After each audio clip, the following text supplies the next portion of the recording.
শ্রাবণ মাসে বলে সবুজ চুড়ি পরলে খুব ভালো, তাই আমিও পরে নিলাম হাত ভর্তি করে সবুজ চুড়ি। আর চলে গেলাম বাবার মন্দির ভূতনাথ।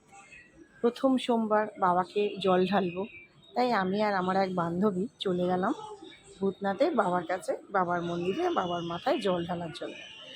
তৈরি হয়ে গেলাম, দোকান থেকে আমরা ফুল, বেলপাতা, গঙ্গা জল, আকন্দ ফুলের মালা নিয়ে রেডি।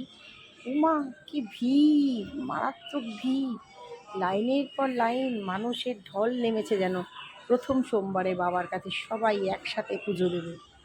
আর কি, সেই জন্য সেই উপলক্ষে বাবার মন্দির চত্বরও খুব সুন্দর করে সাজানো হয়েছে। আমরাও লাইনে দাঁড়িয়ে পড়লাম। লাইন ঠেলে ঠেলে ঠেলে ঠেলে বাবার কাছে পৌঁছাতে হবে। হাতে ঘটিতে করে গঙ্গা জল, বেলপাতা, আকন্দ ফুলের মেলা এইসব নিয়ে আমরা চললাম দলে দলে, লাইন ভিড় ঠেলে ঠেলে বাবার কাছে পুজো দেওয়ার জন্য। কেউ বা নিয়েছে কলসিতে করে বাবার মাথায় জল ঢালবে, আমরা ছোটো ঘটে করে জল ঢালবো বলে নিয়ে চললাম বাবার কাছে।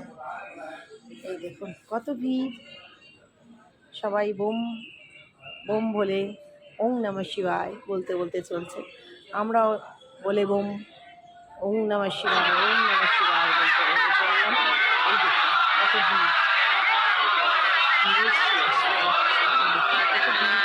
মন্দির যত সাজানো হয়েছে। আমাদের পুজো শেষ, ভিতরটা ছবি করতে পারলাম না, কেন মারাত্মক ভিড়। Thank you for watching.